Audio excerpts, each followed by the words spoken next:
सभी का देख रहे हैं आप महाबहस और मैं हूं आपके साथ आस्था कौशिक। उपचुनाव के नतीजे सियासी दलों के लिए कहीं खुशी कहीं गम वाले रहे हैं।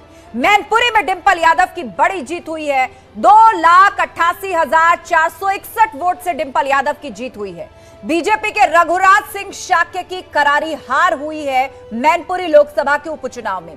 रामपुर की बात करें तो यहां बीजेपी ने इतिहास रचा है। आजम के गढ़ में भाजपा की बड़ी जीत हुई है। आकाश सक्सेना ने आसिम रजा को हरा दिया है। रामपुर में कमल खिला है। और खतौली की बात करें तो दोबारा यहां कमल नहीं खिल सका। आरएलडी के मदन भैया ने यहां जीत हासिल की है और बीजेपी की राजकुमारी सैनी यहां से हार गई हैं। कुल मिलाकर मैनपुरी में जहां समाजवादी पार्टी डिंपल के जरिए अपना गढ़ बचाने में कामयाब रही है, तो वहीं रामपुर में अभेद्य समाजवादी किला ढह गया है। भाजपा ने पहली बार रामपुर विधानसभा सीट से जीत हासिल की है और रामपुर से जीते आकाश सक्सेना का यह कहना है कि यह जीत बीजेपी के लिए कई मायनों में बहुत खास है। वहीं खतौली में भाजपा अपनी सीट नहीं बचा पाई और एसपी आरएलडी के फेर में फंसकर बीजेपी प्रत्याशी राजकुमारी सैनी की करारी हार हुई। तो सवाल वही कि गढ़ में कायम रही रीत, डिंपल यादव की रिकॉर्ड जीत, रामपुर में बीजेपी का खेला, कौन रह गया अकेला? शुरू करेंगे डिबेट, लेकिन उससे पहले यह रिपोर्ट देखिए।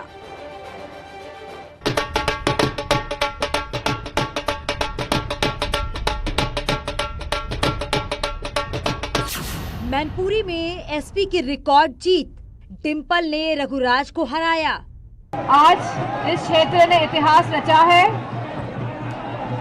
और यह जीत जो आज समाजवादी पार्टी ने दर्ज कराई है, यह जीत नेताजी की जीत है। ये जीत नकारात्मक राजनीति करने वालों के खिलाफ मतदाताओं ने मतदान किया है। पीएसपीएल का एसपी में हुआ विलय, फिर एसपी में शामिल शिवपाल।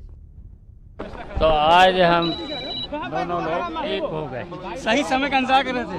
बिल्कुल सही समय से और यहाँ की जनता ने बड़ी जीत करा दी। तो ये 2024 के साथ संदेश आता है क्या? साथ संदेश आता है। अब 2024 में भी एक होकर के ही चुनाव लड़े। आजम के अरमा आंसुओं में बह गए।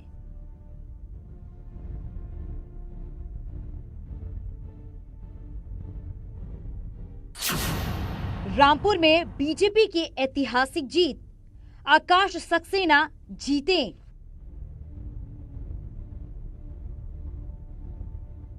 रामपुर का मुसलमान किस तरीके से 50 सालों में गुलामी की जंजीरों में जकड़ा हुआ था, आज उन जंजीरों को तोड़कर भारतीय जनता पार्टी के साथ आया, ये सब आपके सामने है। खतौली में एसपी आरएलडी ने कर दिया खेला। ये अखिलेश यादव जी को और चंद्रशेखर जी को, चंद्रशेखर जी की वजह से हमारे गठबंधन को बहुत बल मिला है। इस वक्त खुशी का माहौल हम कहना नहीं चाहते। जनता ने तो पहले भी गठबंधन को ही जिताया था। खतौली और आरएलडी और समाजवादी पार्टी के प्रत्याशी जो जीते उनको भी बधाई देता हूं। हमें दुख है इस बात का कि रामपुर में पहले तो वोट नहीं डालने दिया और जबरदस्ती जितना अन्याय कर सकता था प्रशासन वो अन्याय किया। और इन चुनावों में जो जो कमी हमारी तरफ से रह गई है, स्थानीय स्तर पर कमी रह गई होंगी, निश्चित रूप से हम लोगों को संतुष्ट नहीं कर पाए, तो उस पर पूरा काम करें।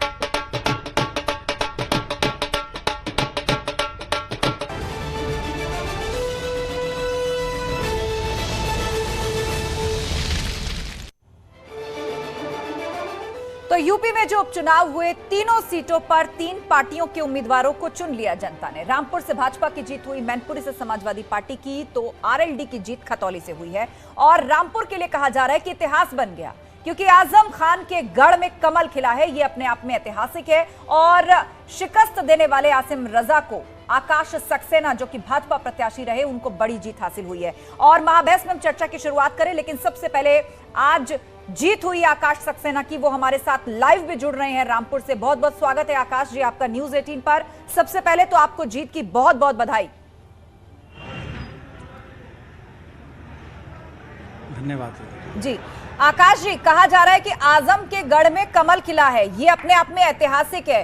13वें और 14वें राउंड तक भी आसिम रजा आगे चल रहे थे, हालांकि मार्जिन बहुत ज्यादा नहीं था, पर यह कहा जा रहा था कि ऐसा लगता है कि आजम के आंसुओं का असर हो गया, पर एकदम से बाजी पलटी। क्या कारण आप देख पा रहे हैं? रामपुर तो हमेशा से निशाने पर रहा सपा के और आरएलडी के कि वोटिंग यहां पर कम हुई, प्रशासनिक साठगांठ जैसे भी आरोप लगे।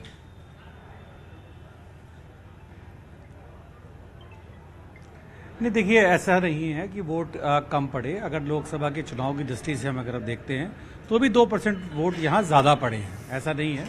और इन लोगों को कुछ तो कहना ही है, तो सबसे इनको आसान तरीका ये आरोप लगाना होता है। और सबसे अजीब बात ये रहती है कि इनके जितने आरोप होते हैं वो सारे स्क्रिप्टेड होते हैं, सारे आरोप पहले से प्लान्ड होते हैं, क्योंकि हर रामपुर में अब तक 5 चुनाव हुए हैं पिछले 3 सालों में। हर चुनाव में इनके यही आरोप रहते हैं कि ये नहीं करने दिया, वो नहीं करने दिया। तो इसलिए ये सब जो बातें कर रहे हैं उसका कोई औचित्य नहीं है। और रही बात जो किले की, तो ऐसा नहीं है। हमेशा इन लोगों ने रामपुर के मुसलमानों को का जो प्यार था उसको गुलामियत समझा। आज उस गुलामी की जंजीर को तोड़कर आज भारतीय जनता पार्टी का जो परचम जो फहराया है, उसके लिए रामपुर की जनता का कोटि कोटि नमन। रामपुर के जातिगत समीकरणों को देखें तो आजम खान ने यहां से हर तरह का कार्ड खेला। उन्होंने इमोशनल अपील तो की ही, महिलाओं को लेकर भी कुछ बयानबाजी की जिस पर काफी ऐतराज सामने आया, और अंतिम दौर में चुनाव प्रचार के उन्होंने हिंदू मुस्लिम कार्ड भी खेल दिया। उन्होंने कह दिया, आप जानते हैं मस्जिद को किसने वीरान कर दिया। क्या लग रहा है, लगभग 34% जो वोट पड़े हैं रामपुर के अंदर, आपको लग रहा है जाति धर्म से ऊपर उठकर आपको वोट पड़े हैं, या खास समीकरण जो आप साध करके चल रहे थे उसके तहत आपको विजय हासिल हुई है?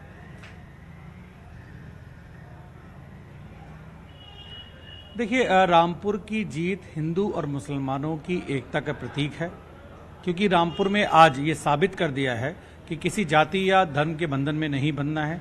और आज जिस तरीके से जो रामपुर में वोट मिले, 82,000 के आसपास यहाँ मिले हैं, तो उसमें बड़ी संख्या में मुस्लिम मत भी हैं। और सबसे बड़ी बात यह है कि आज ये देखा जाए तो देश में कश्मीर के बाद रामपुर की विधानसभा सीट एक ऐसी आती है जिसमें सबसे ज्यादा मुस्लिम हैं। और यहाँ के मुसलमानों ने आज सारे जाति धर्म के बंधनों को तोड़कर यहाँ विकास को लेकर, उद्योगों की बात कर कर, कारोबार की बात करके यहाँ भारतीय जनता पार्टी के साथ आए, क्योंकि इन लोगों ने 50 सालों से यहाँ के लोगों को सिर्फ इस्तेमाल किया और वोट देने के अलावा इनको आज तक कभी कुछ दिया ही नहीं। आकाश जी, ये भी कहा गया कि आपकी रणनीति काम कर गई इस लिहाज से भी कि चुनाव प्रचार के अंतिम दौर में लगातार हम देख रहे थे कि इस्तीफे हो रहे थे समाजवादी पार्टी से रामपुर के अंदर। आसिम रजा के कैंडिडेचर को लेकर सवाल उठाए जा रहे थे, आरोप लगाए जा रहे थे आजम खान और आसिम रजा के चयन पर। नाराज नेताओं ने भाजपा का दामन थामा, तो इस पर भी आपने काम किया कि कैसे समाजवादी पार्टी को कमजोर किया जाए चुनाव प्रचार के अंतिम दौर में।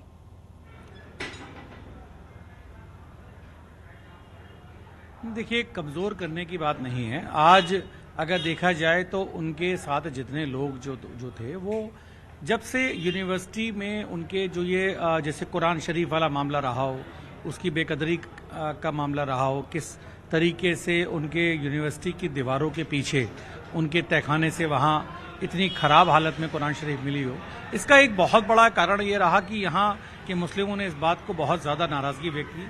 और इसके अलावा बहुत सारे ऐसे मुद्दे हैं जिसमें सीधे तौर पर यह सिद्ध हो चुका है कि इन लोगों ने लोगों के साथ जाती की। दूसरा, रामपुर के जो नौजवान है उसके हाथों में कारोबार देने के बजाय उसके हाथों में रिक्शा थमाया, ये रामपुर में एक बहुत बड़ा मुद्दा था। और आज इसी मुद्दे को लेकर हम आज जनता के बीच गए थे और जनता ने इतना जो विश्वास जताया है, उसके पीछे सबसे बड़ा कारण यह है कि इस सरकार में मुसलमान अपना सम्मान समझता है, अपने आप को सुरक्षित समझता है। खासकर रामपुर में ही अगर देखें तो पिछले 6 साल में यहाँ के लोगों ने बहुत तरक्की की है, यहाँ लगातार उद्योग बढ़ रहे हैं, तो ये एक जीता जागता प्रमाण है। चलिए, अब एक बड़ी जिम्मेदारी आप पर और या यूं कह लीजिए भाजपा पर आ गई है, क्योंकि रामपुर लोकसभा का उपचुनाव भी भाजपा ने जीता और अब विधायकी भी भाजपा के ही पास है। तो रामपुर के लोगों ने जो विश्वास अब आप पर जताया है, जो जिम्मेदारी आपको दी है, अब आपको उस पर खरे उतरना है। बहरहाल हमारी तरफ से आपको आगे के लिए ढेरों शुभकामनाएं। नवनिर्वाचित विधायक आकाश सक्सेना हमारे साथ जुड़े, बहुत बहुत शुक्रिया हमसे बातचीत के लिए। और चलिए आप डिबेट ओपन करते हैं, चर्चा की शुरुआत करते हैं। पूरा पैनल हमारे साथ जुड़ा हुआ है। बीजेपी प्रवक्ता आनंद दुबे हमारे साथ हैं, कपिल श्रीवास्तव समाजवादी पार्टी के प्रवक्ता हमारे साथ जुड़ चुके हैं, अनीता मिश्रा जी हैं प्रवक्ता पीएसपीएल, अनिल दुबे प्रवक्ता आरएलडी और निरंजन पोद्दार राजनीतिक विश्लेषक हमारे साथ हैं। आप सभी मेहमानों का बहुत बहुत स्वागत है। सबसे पहले हम रुक करेंगे कपीश श्रीवास्तव जी का, समाजवादी पार्टी के प्रवक्ता हैं। कपीश जी, मैनपुरी में जो बड़ा लक्ष्य लेकर आप लोग चल रहे थे कि जीतना तो है ही, लेकिन ऐतिहासिक मार्जिन से जीतना है, आप उसमें कामयाब रहे, पर भाजपा कह रही है कि नेताजी के लिए एक संवेदना की लहर थी, उस लहर ने आपका बेड़ा पार लगा दिया, वरना बड़ी मुश्किल थी मैनपुरी में। आस्था जी, नेताजी समाजवादी पार्टी के नेता थे और बड़े नेता थे, तो जिसका नाम कायम है उसका नाम मुलायम है। ये ऐसे ही तो हुआ नहीं, धरती पुत्र ऐसे जगत में सदियों में एक पैदा हो। तो अगर संवेदना थी भी तो समाजवादी पार्टी के पक्ष में थी ना। उन्होंने तो हमेशा भारतीय जनता पार्टी का धुर विरोध किया, उनकी अतिवादी विचारधारा का, उनकी छद्म राष्ट्रवाद की विचारधारा का, और जो देश तोड़ने की राजनीति है उसका। तो ये निश्चित तौर पे श्रद्धांजलि है माननीय नेताजी के लिए, और ये ट्रिब्यूट किया है हमारी मैनपुरी की जनता ने। बिल्कुल कपीश जी, इसी बात को भाजपा कह रही है कि ये दरअसल श्रद्धांजलि है नेताजी को, और श्रद्धांजलि देने में ना सिर्फ सपाई वोटर आते हैं बल्कि जाति धर्म विचारधारा से ऊपर वोटर्स आते हैं, क्योंकि नेताजी और उनके राजनीतिक संघर्ष को ना सिर्फ समाजवादी पार्टी के नेताओं ने सलाम किया बल्कि भाजपा के भी कई बड़े नेताओं ने उनको श्रद्धांजलि दी, उनका सम्मान बढ़ाया। इसीलिए नेताजी की श्रद्धांजलि का चुनाव रहा। जनता के लिए तो नेताजी के श्रद्धांजलि का चुनाव रहा, लेकिन भारतीय जनता पार्टी के लिए नहीं रहा। भारतीय जनता पार्टी ने पूरी तरीके से फाइट की है, और उन्होंने अपना नेता तो उतारा नहीं, उनके पास तो अपना नेतृत्व था ही नहीं। मैंने तो पहले ही कह दिया था कि इन्होंने वॉकओवर दिया, प्रशासन ही इनको कवर करेगा, भाजपा लड़ी नहीं रही। ठीक है, ठीक है। और जो हमारी जीत हुई है, हाँ। ये जीत का मार्जिन बड़ा होता अगर प्रशासन चुनाव वहां ना लड़ रहा। चलिए ठीक है, आरोप आपके अब भी वही हैं जो वोटों से पहले थे और चुनाव प्रचार के दौरान भी थे। आनंद दुबे जी, इस बात का जवाब दीजिए। यहां पर समाजवादी पार्टी कह रही है केवल इसे श्रद्धांजलि का चुनाव कैसे कह सकते हैं, जबकि नेताजी ने तो भाजपा का और उसके अपने डिफाइंड राष्ट्रवाद का विरोध किया था। नहीं, देखिए, इस पूरे नतीजे को दो पक्ष में देखने की आवश्यकता है। एक तो यह है कि आदरणीय नेताजी का कद बड़ा था, उनका निधन हुआ, उनकी पुत्रवधू जो है वो चुनाव लड़ रही थी, जनता की संवेदना उनके साथ थी, इसलिए उनको वोट मिला और वो चुनाव जीते। एक पक्ष ये।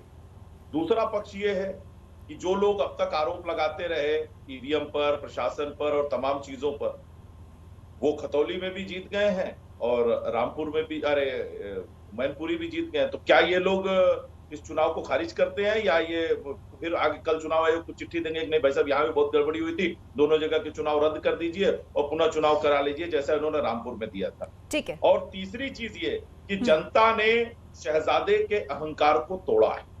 वो कैसे? जो अखिलेश यादव जी उपचुनाव में जाने से अपनी बेइज्जती समझते थे और कतराते थे, वो आजमगढ़ नहीं गए, रामपुर नहीं गए, कई बाई इलेक्शन में नहीं गए, वो लखनऊ में ही रहते थे और उनको लगता था कि बाई इलेक्शन में जाना मेरा काम नहीं है, तो छोटे मोटे हमारे पार्टी के जो नेता है जो जिंदाबाद मुर्दाबाद करते हैं वही अपना काम कर। लेकिन जनता ने मजबूर किया कि अगर आपको वोट लेना है तो मेरी दहलीज पर आना पड़ेगा, और उनको गलियों गलियों में घूमने को मजबूर किया।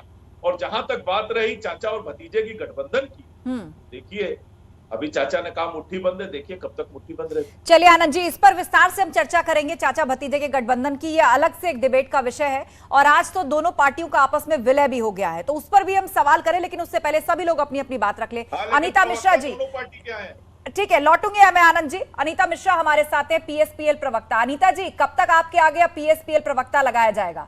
अब तो शिवपाल यादव ने भी कह दिया झंडा आप गाड़ी पर समाजवादी पार्टी का लगेगा, दोनों पार्टियां तो विलय हो गई। देखिए, दिल से तो समाजवादी पार्टी और प्रगतिशील समाजवादी पार्टी कभी भी अलग थे ही नहीं। और मुझे बहुत हंसी आ रही थी अभी भाजपा के प्रवक्ता जो बोल रहे थे कि ये श्रद्धांजलि थी मुलायम सिंह यादव जी नेताजी के लिए। तो अगर ये सभी लोगों ने मिलकर वोट दिया है, तो अगर ऐसी बात थी तो भाजपा को वहां पर प्रत्याशी खड़ा करने की जरूरत नहीं थी शायद। और साम दाम दंड भेद सब तो लगा लिया आपने, सब कुछ खुश हो गया, और आप कह रहे घमंड तोड़ दिया अखिलेश यादव जी का। तो माननीय अखिलेश यादव जी को जनता ने वहां पर ताज पहनाया है और बहू रानी को बहुमत से जिताया है। और बहू रानी बहुमत से ही नहीं जीती है, प्रचंड बहुमत से जीती है। आस्था, अगर आपको याद हो, परसों मैंने कहा था कि मैं भविष्यवाणी कर रही हूँ, वो रिकॉर्ड मतों से जीतूंगी। उन्होंने सारे रिकॉर्ड ध्वस्त कर दिए हैं। और मैं भाजपा के जो प्रवक्ता भाई हैं उनको आज बताना चाहती हूँ कि ये दूसरी भविष्यवाणी है। ये जो चाचा भतीजा है वो 1+1 नहीं है, 1+1 11 है। चलिए, मतलब आप कह रही हैं 1 और 1 2 मत आंकिएगा, 1 और 1 11 है अब चाचा भतीजा। लौटेंगे आपके पास। ठीक है, हमारे साथ अनिल दुबे हैं, आरएलडी प्रवक्ता। अनिल दुबे जी, खतौली सीट पर जीत हुई है आरएलडी की, गठबंधन के प्रत्याशी की। आप लोग कह ही रहे थे कि हम जीतेंगे, लेकिन फिर भी प्रशासनिक साठगांठ का आरोप आप लोग लगा रहे थे। जनता ने फैसला सुना दिया है। देखिए आस्था जी, ये जो खतौली में, मैनपुरी में सबका साथ मिला, सारे लोग एक साथ आए। ये सर्व समाज में जो समरसता हुई है, सर्व समाज में समरसता हुई है, ये बहुत बड़ा संकेत है। ये 2024 के लिए एक संकेत है। और ये अलग बात है कि ये चुनाव प्रशासन ने लड़ा। मैंने पहले भी कहा था आपके चैनल पर, आज मैं फिर दोहरा रहा हूँ, ये चुनाव प्रशासन ने लड़ा। अगर प्रशासन चुनाव न लड़ रहा होता तो और बड़ी जीत होती। और बड़ी जीत के साथ हम खतौली भी जीतते, मैनपुरी भी जीतते और रामपुर भी जीतते। रामपुर में तो लोकतंत्र का गला घोटा गया। लेकिन जो स्थितियां हैं, जिस तरह से प्रशासन चुनाव लड़ता रहा और जिस तरह से वहां पर इन्होंने प्रयास किए, जनता ने इनकी सारी मशीनरी को ध्वस्त कर दिया। और जनता का जो रुख था वो आज स्पष्ट होकर के सामने आया। खतौली हम जीते, हम मैनपुरी जीते और आगे 2024 के लिए संकेत आ गए कि सर्व समाज इस गठबंधन के साथ है। ठीक है, चलिए, तो आप इसमें छिपा हुआ संकेत 2024 के लिए देख रहे हैं। निरंजन पोद्दार जी, राजनीतिक विश्लेषक। निरंजन पोद्दार जी, आपका आकलन क्या कहता है? मैनपुरी की जीत क्या नेताजी का केवल श्रद्धांजलि और भावनात्मक चुनाव था? विचारधारा पार्टी से ऊपर उठकर श्रद्धांजलि दी गई है नेताजी को, तब इतनी बड़ी जीत हुई है डिंपल यादव की? देखिए, निश्चित रूप से आस्था जी, आज जिस तरीके से मैनपुरी का जो परिणाम आया है, इसने साबित कर दिया कि मुलायम सिंह यादव जी जो है वहां के एक छत्र नेता थे और सर्वमान्य नेता थे। और निश्चित रूप से इस जीत को इसी एंगल से देखा जाएगा कि भाई ये स्वर्गीय मुलायम सिंह यादव जी को एक जनता की तरफ से एक सहानुभूति या कहें श्रद्धांजलि अर्पित की गई है। और इसके अंदर एक चीज और मैं आपको पहले भी मैंने आपकी डिबेट में बोला था आस्था जी कि यहाँ पे डिंपल यादव जी का जीतना महत्वपूर्ण नहीं है। यहाँ पे अगर डिंपल यादव जी बाई दीवे अगर हारती तो वो बहुत बड़ी घटना मानी जाती। तो इसलिए ये जो चुनाव है ये तो अवसंभावी लग ही रहा था। बात करें अगर खतौली और रामपुर की, जो वहां पे छीना झपटी हुई और उसके अंदर जिस तरीके से भारतीय जनता पार्टी ने रामपुर की सीट छीनी है, तो आप ये मान के चलिए वो एक सीट जो रामपुर जो गढ़ हुआ करता था किसी समय पे समाजवादी पार्टी का, उसको इन्होंने जैसे ध्वस्त किया है। मेरा ये मानना है कि आप ये मान के चलिए 5 सीटों के बराबर वो एक जीत है इनकी रामपुर के अंदर। चलिए, तो रामपुर की जीत ऐतिहासिक है। आजम के गढ़ में कमल खिला है, ये अपने आप में एक बड़ा इतिहास है। इससे पहले ऐसा कभी नहीं हुआ। लोकसभा उपचुनाव में भी बीजेपी की जीत और विधानसभा के चुनाव में भी बीजेपी की जीत, और इसी के साथ एक बड़ा दारोमदार और जिम्मेदारी और संदेश देने का भी एक मौका बीजेपी के लिए। आनंद दुबे जी, तमाम विपक्षी पार्टियां अब भी उस आरोप पर बरकरार हैं, जहां वो ये कह रही हैं कि जीत तो हमारी और बड़ी होती मैनपुरी और खतौली में, अगर प्रशासन ने वोट देने से ना रोका होता, वोटिंग परसेंटेज गिरवाया गया जानबूझकर। इस आरोप के साथ अब भी विपक्ष खड़ा है। नहीं, देखिए, विपक्ष ने चूंकि इतना हो हल्ला किया है और इतना ज्यादा आरोप लगाए कि अब इन्हें कुछ तो शर्म आ रही होगी, तो अभी भी ये यही बात कहेंगे। अभी हमारे एक भाई आरएलडी के प्रवक्ता कह रहे थे जी, खतौली की जनता ने हमें जिता दिया और मैनपुरी की जनता ने जिता दिया और रामपुर में लोकतंत्र का गला घोट दिया गया है। यानी जहां ये जीत गए वहां लोकतंत्र जिंदा है, जहां ये हार गए वहां लोकतंत्र खत्म हो गया। ये वही वाला नारा है, जीत गए तो हम, हार गए तो ईवीएम। हालांकि इस बार ईवीएम का नाम नहीं आया आनंद दुबे जी, इस बार पुलिस प्रशासन का नाम आया है। हाँ। ईवीएम का नाम शुरू में चला था, ईवीएम का नाम शुरू में चला था, लेकिन चूंकि अब ये लोग बार बार ईवीएम कहते कहते इतने लज्जित हो चुके हैं और जनता बार बार इनके ईवीएम का दंड जो है इनको चुनाव हरा के दे रही थी, तो इनको लगा कि कुछ ट्रैक बदल लेना चाहिए, तो इस बार ये प्रशासन पे आ गए। लेकिन ये बताइए कि अगर प्रशासन का इस्तेमाल हुआ होता तो क्या ये एक भी सीट जीत पाते? लेकिन देखिए, योगी आदित्यनाथ जी की सरकार पूरी निष्पक्षता के साथ, पूरी पारदर्शिता के साथ प्रदेश के विकास में लगी हुई है और चुनाव भी हम लोग इसी आधार पर लड़ रहे हैं। आप ठीक है, मैनपुरी के खतौली की जनता ने आपको जिताया है, मैं उस जनता के फैसले को प्रणाम करता हूं, उसको सिरोधार्य करता हूं, और जहां हमारी कमी रही है, जहां हमारे अंदर कोई त्रुटि रही है, उसको हम दूर करने की कोशिश करेंगे, फिर से जनता के बीच जाएंगे और जीत कर आएंगे। ठीक है, कपिल श्रीवास्तव इस पर जवाब देंगे। कपिल जी, जहां आपकी जीत हो गई वहां सब कुछ सही है, सबने जहां देखा। आप हार गए वहां आप कह रहे हैं पुलिस प्रशासन जिम्मेदार है। ईवीएम पर आप पहले शिगुफे छोड़कर लज्जित हो चुके हैं, तो इस बार पुलिस प्रशासन का बहाना, बीजेपी का आरोप। ये आपको किसने कह दिया कि लज्जित हो चुके हैं? जो सत्यता है उसको कहने में क्या इनकार है? आपने देखा नहीं था क्या कि मैनपुरी के अंदर जो है एक प्राइवेट गाड़ी में रख करके ले जाई जा रही थी, स्ट्रांग रूम नहीं जा रही थी, वो गाड़ी उल्टा दिशा में जा रही थी, समाजवादियों ने पकड़ा था। ये क्या आपने नहीं देखा? बैकअप ईवीएम अगर थी। आपने नहीं देखा तो फिर मैं क्या कहूं? एसडीएम ने सफाई पेश की, डीएम ने सफाई पेश की, उन्होंने कहा बैकअप ईवीएम थी, एक्स्ट्रा ईवीएम रखी जाती कि कोई गड़बड़ी हो तो पोलिंग रुके ना। हाँ, वो बैकअप ईवीएम थी, ये डीएम का ऑफिशियल बयान है। वो खबर भी हमने दिखाई थी कि आपने कौन सी गाड़ी रोक के 2 ईवीएम्स को देखा था, और उसके बाद डीएम ने भी जो उस पर सफाई पेश की वो भी हमने दिखाया था।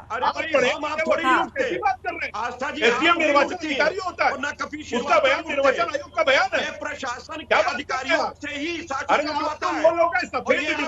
आप लोग आपस में मतलब, आज भी प्रश्न खड़ा है और मैं क्या प्रश्न खड़ा है? आप ही लोग प्रश्न उठा रहे हैं। और जब चुनाव आयोग कहता है, पार्टियों को इनवाइट करता है, आइए दिखाइए कैसे हैक होती है, तो कोई पार्टी नहीं पहुंचती है। हालांकि इस बार आप लोगों ने ईवीएम को दोष नहीं दिया, इस बार आपने पुलिस प्रशासन को घेरा है कि वोट नहीं देने दिया गया।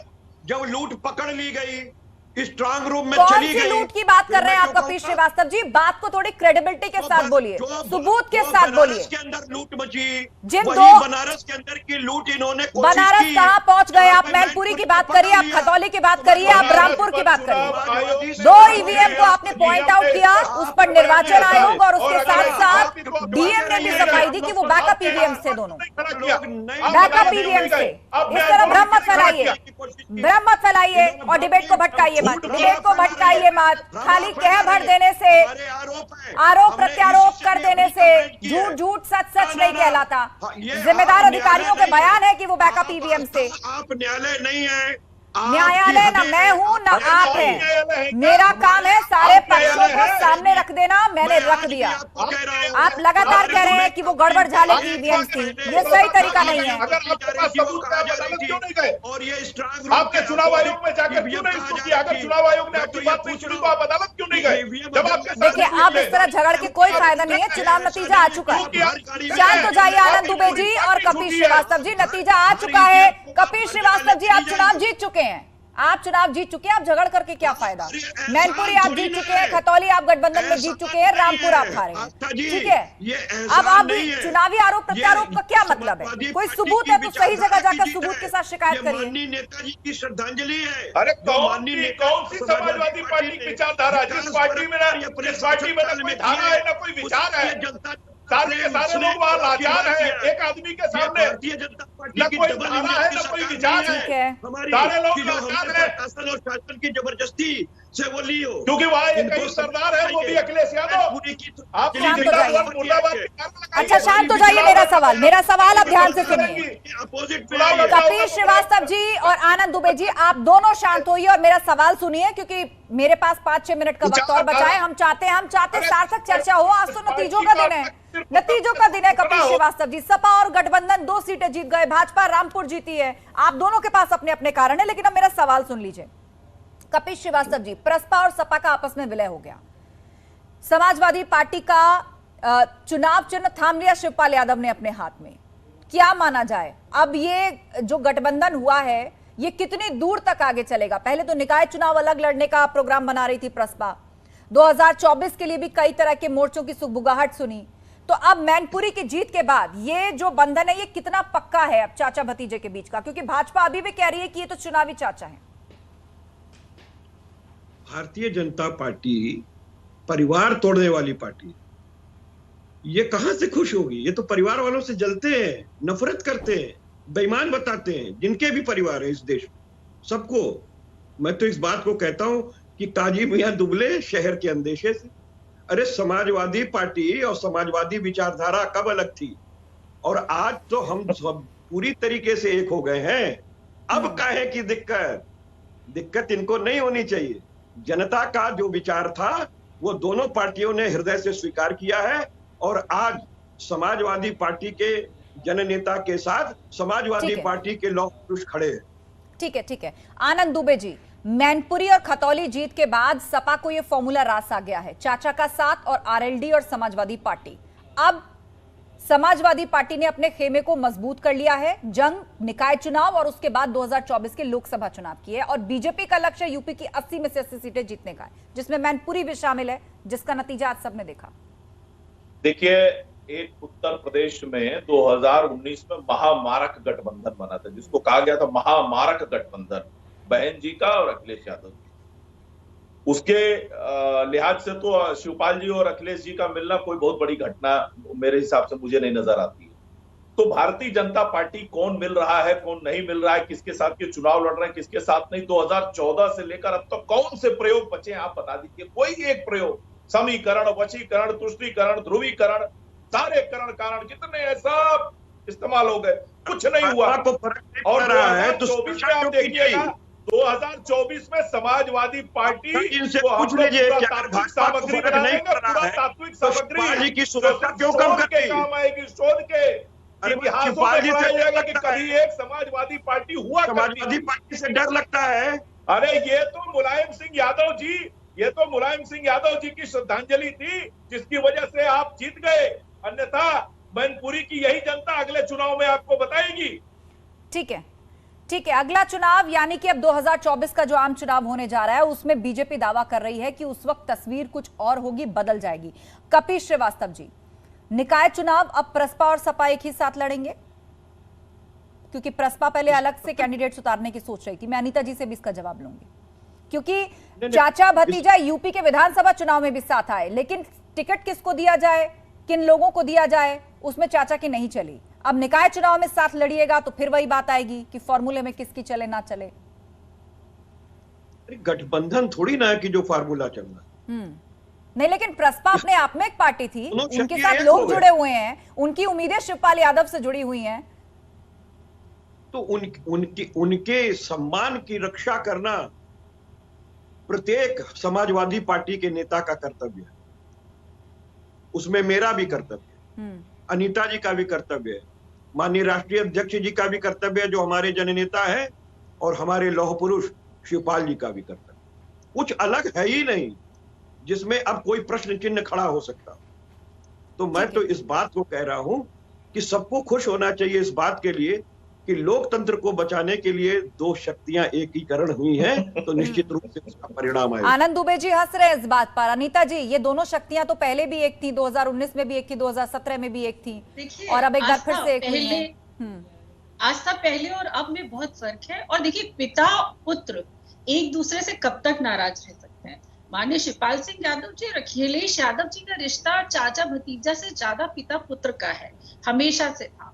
तो भाजपा का खेल था, अब ये इनका खेल गया है बिगड़, तो इनको बहुत मिर्ची लग रही है। इनकी बातें सुनिए, बिल्कुल खिसियानी बिल्ली खंबा नोचे की तरह कर रहे हैं। मैं आपको एक बात बता दूं, ये किसी भी तरह का कोई गठबंधन नहीं है, दिलों का मिलन है। और ये दो समाजवादी थे, दोनों अब एक साथ है। और मैंने आपको बताया कि चाचा भतीजा के एक होने से भाजपा को तकलीफ बहुत है, क्योंकि इनके सारे खेल जो है फेल हो गए हैं। फुटबॉल करते रहे, गोल इतना जबरदस्त हो गया, तो खिसियाएंगे तो है ही। और आप देखिएगा, आज की मेरी भविष्यवाणी है, 2024 में मजा चखा देंगे चाचा भतीजा मिलके भारतीय जनता पार्टी को। चलिए, ठीक है, आप दोनों के अपने अपने दावे हैं। भाजपा का बड़ा दावा है और साथ ही प्रसपा सपा आज एक हो गए, उनका भी बड़ा दावा है। लेकिन कुल मिलाकर जनता ने आज तीनों पार्टियों को मुस्कुराने का मौका दिया है।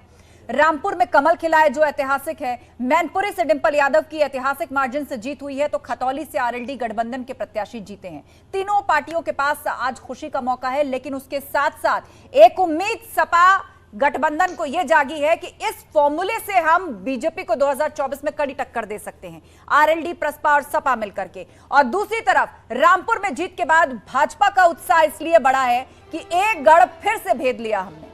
आजमगढ़, रामपुर के बाद रामपुर की विधानसभा सीट भी जीत ली, और अब 2024 के लिए सभी गढ़ों को भेदने का लक्ष्य भाजपा लेकर चल रही है। आप सभी मेहमानों का बहुत बहुत शुक्रिया इस चर्चा में शामिल होने के लिए। तो महाबहस में फिलहाल इतना ही, आगे आपको दिखाते हैं और अहम खबरें और हमारा खास शो एनकाउंटर। आप देख रहे हैं न्यूज़ 18 उत्तर प्रदेश उत्तराखंड।